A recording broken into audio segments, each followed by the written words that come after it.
కదిలే నది నీవైతే కడలి ఒడిని నేనవుతా లేత కొమ్మ నీవైతే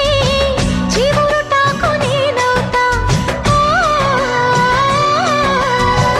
కొంటె అలవు నీవైతే కంటి పాప నేనవుతా వాన జల్లు నీవైతే పూల ఋతువు నేనవుతా మోగుతోంది సన్నాయి ముద్దు ముద్దుగా విచ్చుకుంది పున్నాగ వెచ్చవెచ్చగా పరవశమో పరవరమో మరు జన్మకు స్వాగతము